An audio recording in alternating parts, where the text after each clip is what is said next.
This is what you can do today to improve your ride tomorrow. DressageTrainingOnline.com, providing video training tools and resources for riders of all levels across the globe.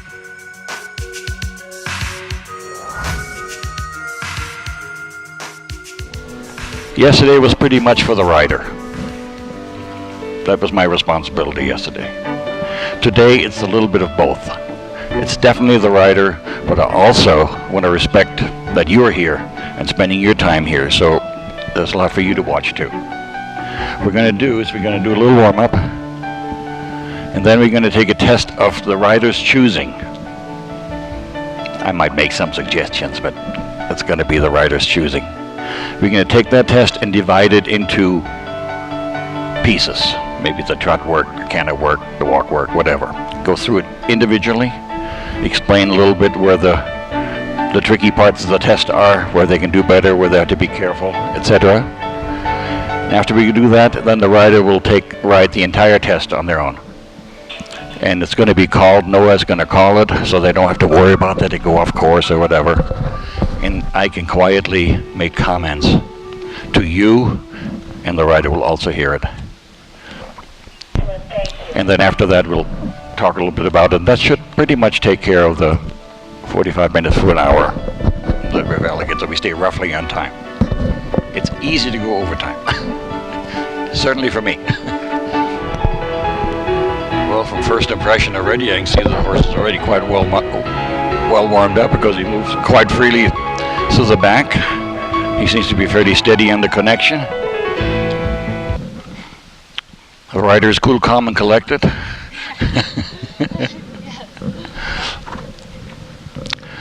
Okay, well, we're still warming up a little bit. Tell me, which test would you like to challenge today? I was thinking second one. Second one? Okay. First three, so Okay. I want to push myself a little bit. Absolutely.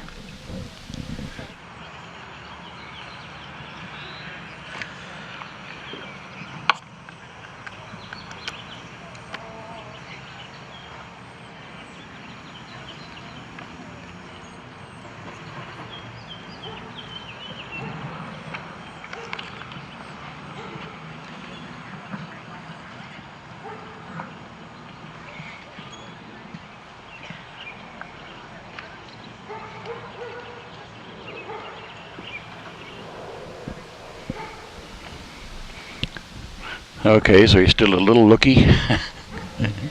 Not perfectly fine. Consider that you're in a warm-up arena right now, and you're getting your horse ready, and you have about 10 minutes max. In this case, probably a little bit less. Okay, I guess I have to be careful. Yeah, I have to be careful with the speakers when you're right next to them.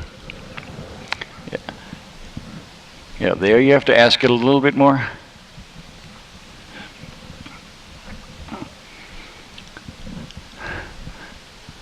Okay, so she knows what's in the test. For those of you who are not that familiar with the test, the second level 2, okay. This test introduces some new requirements. Collected and medium trot in canter. 10-meter circles at canter. Shoulder in, simple changes, and rein back. It's quite a bit. It's quite a jump from first level to second level. It's one of the bigger jumps. Training level to first level, not so much. It's still basically quality of the horse, walk, trot, canter, and breaks. But here now we get into second level. The big C word comes in, collection. And now we have simple changes to the walk. Not so easy. We're going to have a very interesting serpentine in this test with 2 simple changes. So not only have to worry about that you get the serpentine properly divided into the arena, but also think about the simple changes that are all happening over the center line. So no more help with the rail. These are all increased degrees of difficulty.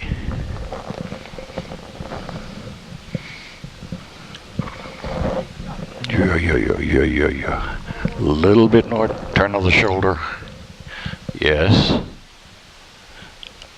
Yes, remember, 3 tracks, 3.5 tracks is fine. 4 tracks is too much. What happens when you're on 4 tracks?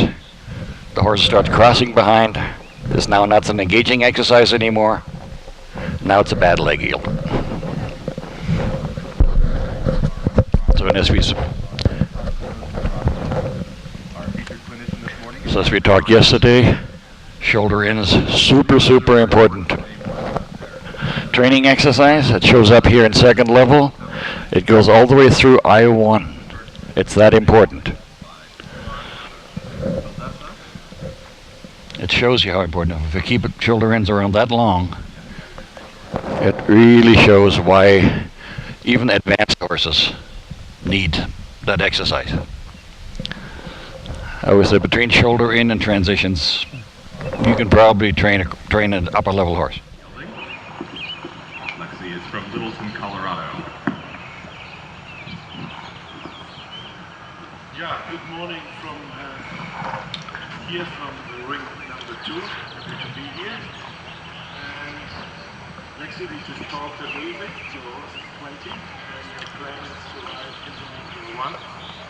And our aim today is that you warm the horse up.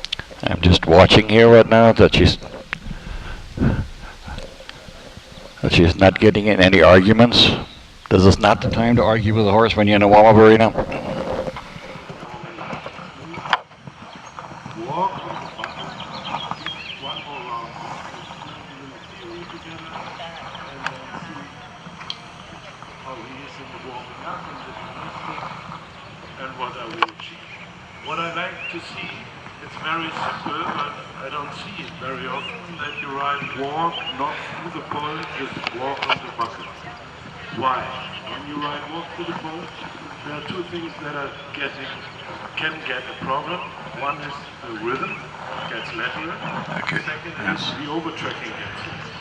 And look how much. That's it. Good job. Obviously, those of you who were here yesterday, he's a little more looky today than he was yesterday. A little more electricity in the air. Okay, there, that half halt didn't go through at all. So there you should have had the half halt with maybe a little bit of extra weight on the down finger. So to convince him not to brace into the transition, because you're going to have several of those later on. Yeah. So just very quick, play with him. Play, play, play. That's so. Yes. Yes.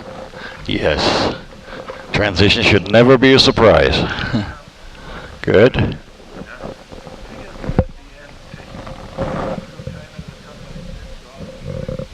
Okay. It's very important. That's the change from first level to second level, and then the second level you did the changes through the trot. Here we're going to do through the walk, a true simple change. Sometimes they are both called simple changes, but in first level it's always a simple change through the trot. In second level it's just a simple change. Did you trot and land the other ring before? No. Okay, so we were just a short period of warming up because you did it. Trot on, rising trot here on the circle.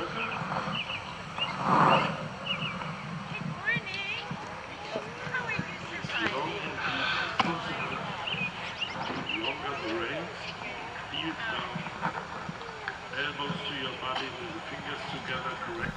Okay, a little bit more contact out of your fingers. Yeah. Especially if you know that he's not quite totally focused on you. Look at his ears. He's very impressed with some of the people around. Yes, but you have to be aware of that. The ears will certainly tell you that he's really focusing on other things than just you. The little softer ear that pops back occasionally means he's listening to you more. But here he's, but it's all right. He's still a youngster. Play with him. Okay. Okay, so the up transition would be lost a little contact in up transition.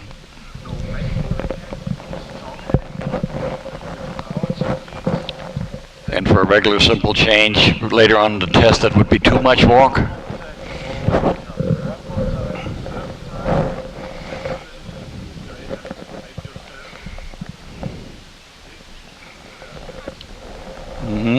Good. 1, 2, and go. That's it. Okay?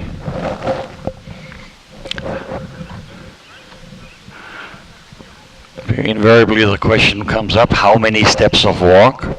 My standard answer is, I don't know. Because it all depends how you come into the walk.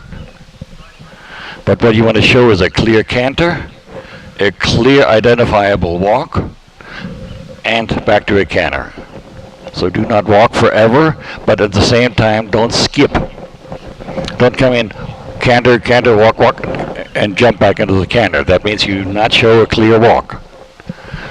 3 to 5 steps maximum in that area. Okay, you ready to rumble? Good.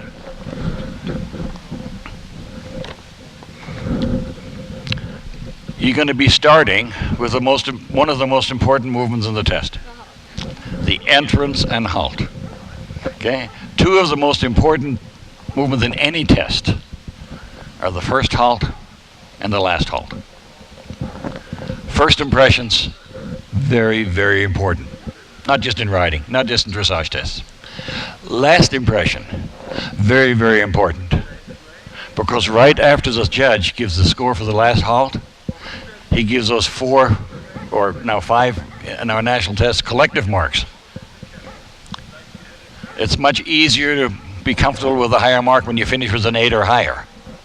But if you finish with a 5 halt, it's pretty tough to give an 8 or a 9 for riding or for submission or whatever. So it carries over. Those stuff you don't see written down anywhere. Okay, let's just feel. An 8 breeds other 8s, but 5s breed other 5s and 6s.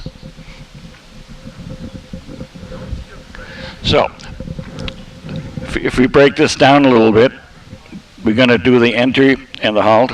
Then we do the C track left, H to P medium trot, P collector trot.